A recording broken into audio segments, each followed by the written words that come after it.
first glance, the 2001 film Black Knight might not seem like a supernatural horror, but when you look closer at it, there are elements of time slips, portals, past life connections, and reincarnation. So the film follows Jamal, played by Martin Lawrence, as he works at Medieval World, a medieval themed amusement park. But there's one particular and fateful day where Jamal, attempting to do what we all do at work, which is as little as possible, gets berated by his manager for not being responsible enough and not taking enough ownership in his task at work.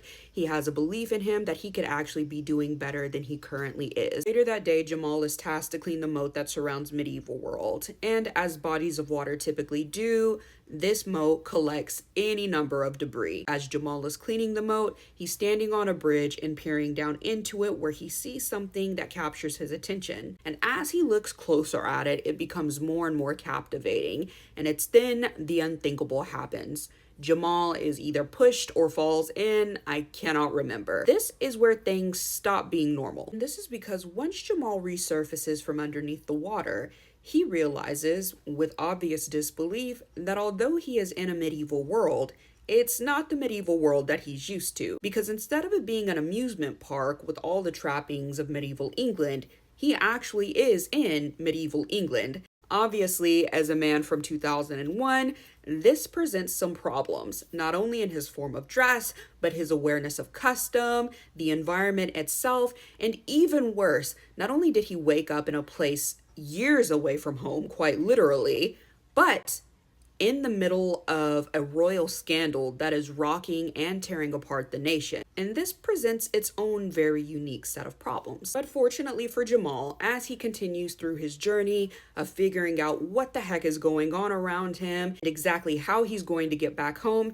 he meets a medieval baddie in the form of Victoria, who, if you're a Disney kid like me, you will also notice from the Haunted Mansion movie. She played the mom. Anyways, this is years before that, but as a medieval baddie, they obviously link up. They have a lot in common. She likes his weird, modern sense of humor, and he thinks she's hot, and so they hit it off quite well. Although she does appear to be just a tiny bit distrustful. This makes a lot of sense considering she is a loyalist to the previous queen who had been displaced by the current king, and as a result, her motivations are to simply reinstate the queen, get rid of the current king who is causing all of these problems, and go on about her business, but who doesn't have a little time for romance here and there. Anyways, as the movie goes on, Jamal experiences a number of trials and tribulations which force him to grow up, because in this environment, there is no running away, there's no hiding, there's no shamming. Jamal must face his problems as they come. He can't just walk away like he used to. One, because he doesn't know where he's going, and two, because he doesn't know how to get there.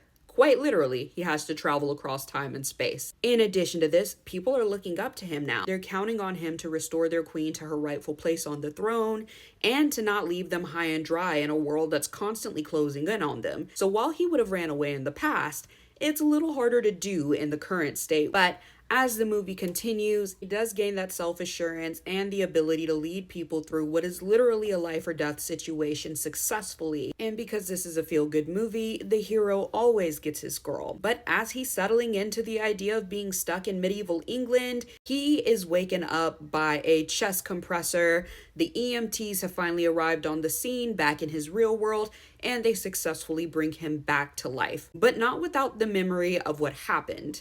And this is where things take another sharp turn. And this is because one day, while Jamal is at work, he sees a young boy. This boy is playing a game, and Jamal walks up to him confidently and gives him a few pointers.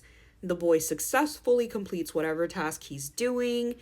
You can tell Jamal has had this major transformation in the way he carries himself, the way he's engaged at work, the way he's interacting with the patrons, when all of a sudden, the boy's aunt comes up. And it was almost as if they had met before, as though they had seen each other or knew each other in possibly a past life. Now, fun fact about the girl he's met. Her name is Nicole, not Victoria, although the two share an uncanny resemblance. But there's one thing about Nicole that makes him think that that might actually be some later incarnation of the Victoria he fell in love with back in medieval England. And that's a scar on her neck. because the Victoria he knew had gotten cut with the blade in the exact same spot. And this leads us to the final turn of the movie. This is because as Jamal is leaving the park, he falls over the same bridge that he fell over in the beginning of the movie and ends up back in the time of the Gladiator. Another time skip, another portal. But anyways, let me know if you've seen Black Knight. Let me know your thoughts on the movies. Drop your thoughts in the comments, and I'll